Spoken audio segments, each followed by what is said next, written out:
the town below, Susie. It looks like a giant jewelry box. It's amazing, Jeffrey said. Susie clambered behind him warily, strategically placing her every step because Jeffrey told her to be careful. Some of these volcanic rocks could slice your foot, he had said. Hiking at night made it especially hard, but Jeffrey insisted that they go at night. He said he wanted a view of the lit-up town. Of course, she wasn't quite sure what view he wanted most. The outfit he persistently pushed her to wear, a black blouse that cut low at her bosom, allowed an eye-filling view of her cleavage. For now, she kept her jacket zipped up and wrapped tightly around them, protecting them from the cold and Jeffrey's anxious eyes. When she had gotten into his car earlier that evening, his eyes had been glued on them, constantly peering over like two little mischievous children playing a game of PeekABoo. The third time he had peeked at them was when she had zipped up the leather jacket. "What are you looking at?" she had said. Jeffrey chuckled. "You just looked cold, that's all." "I am." She folded her arms and huffed. "Are we almost there yet?" Susie whined, sighing afterwards, a hard brusque sigh. Yeah, we are. Aren't you enjoying the view, though? I mean, look at it. It's beautiful. Don't you think? Huh? Don't you?" He tripped, crying out when he hit the rock floor. "Jeffrey," Susie yelled. "Are you okay? Oh my God, did you hurt yourself?" He didn't reply, which made her feel nervous. In the faint moonlight, all she could see was the white outline of his shoulders, twitching and writhing. "Yeah," he said. "I'm fine. I just hit my knee." "Did you slice it?" She imagined dreadful scenes of her struggling to lug Jeffrey down the mountain. She saw herself leaving him behind while she went to get help. He reached out for her, crying with a rasping, weak voice for her to come back. "I can't do that," she thought. "I just couldn't." Jeffrey hopped to his feet. "I'm fine, honestly. Let's go." He smiled. His beard sparkled silver in the faint moonlight. She hated the thought of kissing him with his beard silvery like that. The hairs looked very sharp, as if thin metal blades were growing out of his skin. She shook her head wearily and tried not to think about it. "Why are you smiling like that?" she said. "Why are you being such a bum?" he replied, smiling bigger. "Bum? I'm no bum. What the hell does that mean, Jeffrey?" He laughed loudly, almost grotesquely. "It doesn't mean a damn thing. Come on, let's continue, shall we?" He grabbed her hand and pulled her along. She felt her stomach twist in nervous knots, and her conscience screamed, "You're with a reckless idiot!" But no, she carried on with him, scampering over the volcanic rocks. Wherever they were going, Jeffrey had been excited about it all week. He wouldn't tell her what they would be doing, but she had plenty of hints. She wasn't stupid, like she figured Jeffrey assumed her to be. She didn't like the idea of being alone with him in the dark. She had a feeling she'd regret it. Like the last time. Jeffrey's charming humor is what compelled her to come. He would always talk like some action movie star.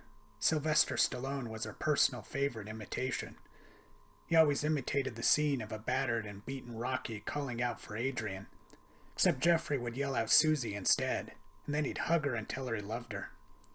At the moment it always seemed like they were in love too. She wondered if Jeffrey truly meant what he said during those moments, or if he was just simply jesting. Not knowing how Jeffrey truly felt made Susie confused, and confusion mixed with love, twisting that loving feeling until the reaction created anger, and anger turned out more confusion.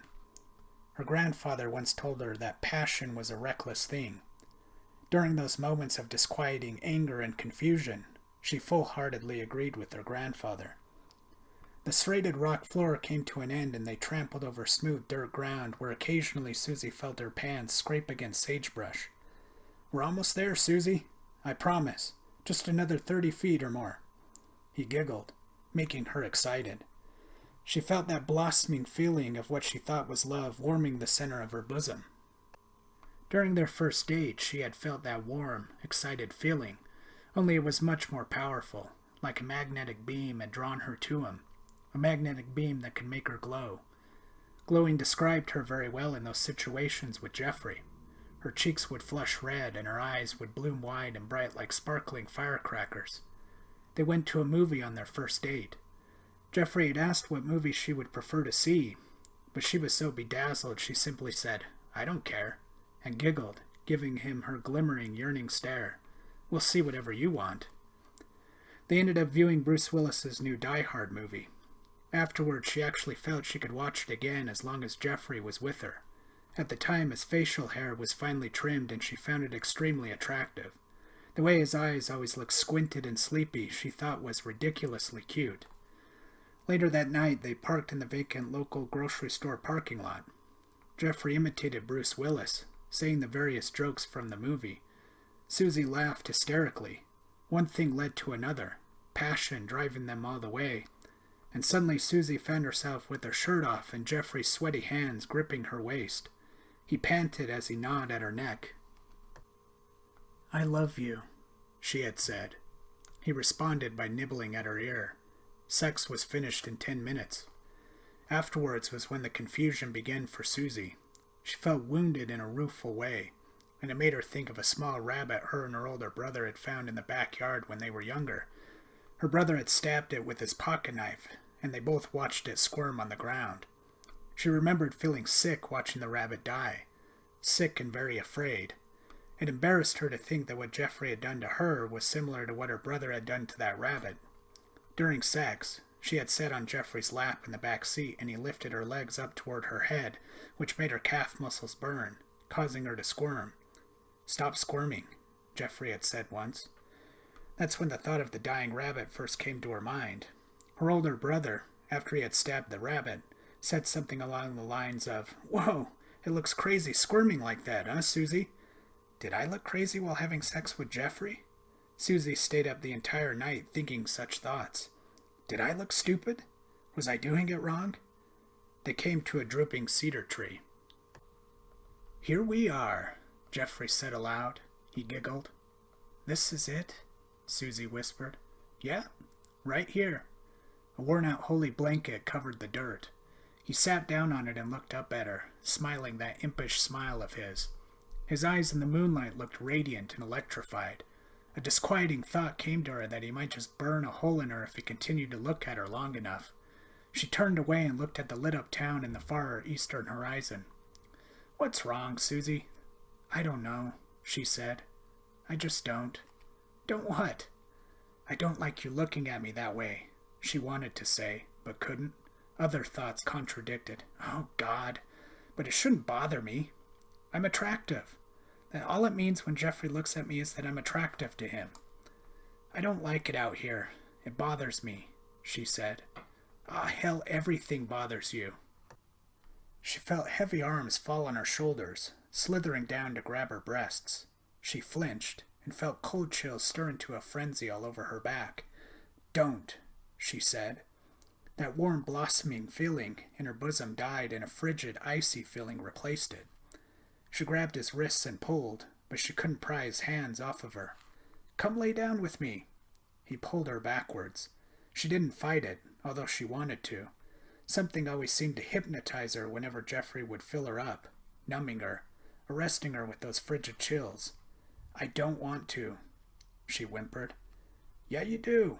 He jerked her around, facing him. His beard cut into her tender cheek, making her flinch and shudder. "You always do. Remember? You said you loved me." Warm beads of sweat dripped down between her breasts where behind them her heart hammered, increasing still until it pounded in her ears. He was right. She always did lay with him and let him touch her when he wanted. And she did. She did tell him that she loved him. Her grandfather's words struck her mind like a hammer pounding a bell. Passion is a reckless thing, Susie. The thought made her throat tighten up, provoking tears that required all her willpower to hold back. "I feel sick," she said, not thinking about what she had said. Those were just the words that came slipping off her tongue, like slippery fish in one's hands. He snickered and slowly unzipped her leather jacket. "No, you're not. You're just playing some stupid game." "Jeffrey, I'm serious." "You're seriously in love with me." That smile stretched across his face again that made his eyes light up like fire. A muscle in her left shoulder twitched, sending another cold chill slithering down her spine. Jeffrey's beard glittered silver in the moonlight like a garbled arrangement of metallic spikes. Suddenly a strong pressure thrust against her ankle, driving her down hard to the tattered blanket below, which served as a poor cushion. Pain flared in her shoulder. She could hear Jeffrey's smug laughter above her. "You have so fallen for me," he said, crouching down in her face, forcing her to endure the sight of his firelight eyes.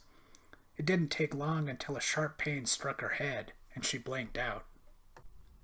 When she awakened, she couldn't see morning on the rise, because she couldn't open her eyes. Her head weighed down with pain. It felt like her brains had been replaced with rocks. "Jeffrey!" she cried out, but she did not receive a response. She tried to open her eyes again, but her eyelids wouldn't budge. She rubbed her hand against them, but stinging pain made her pull her hand away. "Jeffrey!" she yelled louder, whimpering. Tears were building behind her closed eyelids, building and building, but she never felt the tears trickle down her cheeks. "What?" a rasping voice said. "Jeffrey, what is this?" "What's what?" Rotten giggles oozed beneath the rasp. "I can't open my eyes." "That's because I sewed them shut." Fear struck her heart like a lightning bolt, launching her to her feet, knocking her head against something hard and jagged. She wailed in pain and sat back down. "Yeah," the voice deepened. "I guess you had a hard time looking at me." Silence seized the surrounding darkness, making her headache pound harder and her eyes sting worse. Then she heard a rustle of leaves and the sound of a rock thud against hard dirt. Something cold and lumpy grabbed her neck, squeezing and rubbing. She screamed, falling back. In the darkness she thought she'd fall forever. Clusters of prickly objects rubbed against her lips and forehead. She felt the cold, lumpy objects slink down to her chest and yank on her blouse. She flailed her arms, trying to push him, or whatever he had become, away from her, but something gnarled and rough caught and pinned her arms to the ragged blanket she lay upon. Her wrists stung from their forceful plummet to the ground. "Jeffrey, please!" she screamed. The sound of her blouse tearing was surprisingly loud now in her finer-tuned ears. Something smooth and warm like rubber suctioned itself to her chin and engulfed it, eventually devouring her lips, muffling her screams. Now she could only moan. Those cold, lumpy, and wrinkly appendages stripped away the rest of her blouse, squeezing and grinding her bare breasts. As they ripped off her pants, it made her entire abdomen rise and then crash against the hard ground, knocking the wind out of her. Her moaning breaths became rapid and shallow. Now she lay entirely naked. The cool morning breeze rushed over her outstretched arms. The ice-cold rubbing from one of those things against the inner part of her upper thigh caused a tingling sensation a lightning rod through her vagina. That tingling sensation turned to vicious pain as something sharp and bristly impaled the tender spot. She groaned as strongly as the rubber-like seal covering her mouth would allow. Warm liquid poured into her mouth, which tasted surprisingly sweet, almost like honey. The sweet taste of the liquid entranced her, enveloping her into a spell of lethargy. Like a hard punch in the stomach, she felt breath rush from her lungs. Shooting pains surged throughout her arms. The bristling cold feelers released her, and the tepid summer breeze embraced her. She could hear the sound of birds chirping, a signal that morning had come. That nasty voice retched laughter again. Then it said, "You're gonna love your new look, Susie." Something rough and cold pressed against her eyelids, inducing a stinging pain that forced a shriek out of her. She found herself able to open her eyes. The world around her was a glossy blur. A distorted brown and white figure loomed in front of her newfound view. Rivers of tears coursed down her cheeks, now being released from the open barrier of her eyelids. The scene around her began to take focus. The distorted figure standing before her focused and became clear. She looked it up and down. It was structured entirely out of faces piled on top of each other. Most of them were scrunched and warped. One of them had an eyeball poking out of its socket, seeping blood. Susie screamed, standing up only to stumble backwards and fall on her butt. Her ragged and bleeding eyes were wide and fearful. "It's me, Jeffrey. All the voices spoke at once, constituting one rasping, muddled voice that sounded like an avalanche of slime and refuse. "What are you?" Susie yelled.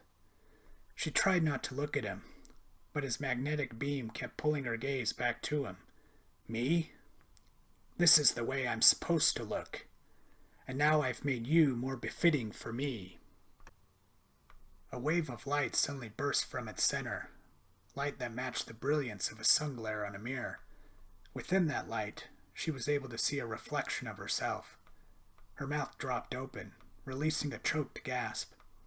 The mouth, which was clearly growing just below her breasts, dropped open as well. Eyes had now replaced her nipples, which widened so strongly that the skin surrounding them had turned red. Her entire body sparkled like a polished trophy. "I'm not such a horrid sight after all, am I?" the rotten voices said from behind the shield of bright light. The mouth below her breast twitched and nibbled. Those emerald-colored eyes that now peered out from the ends of her pale breasts dribbled tears. She screamed. The mouth below her breasts opened wide like a cave and bellowed an inhuman, guttural howl. Susie fell on her knees and covered up her breasts. She covered up those eyes.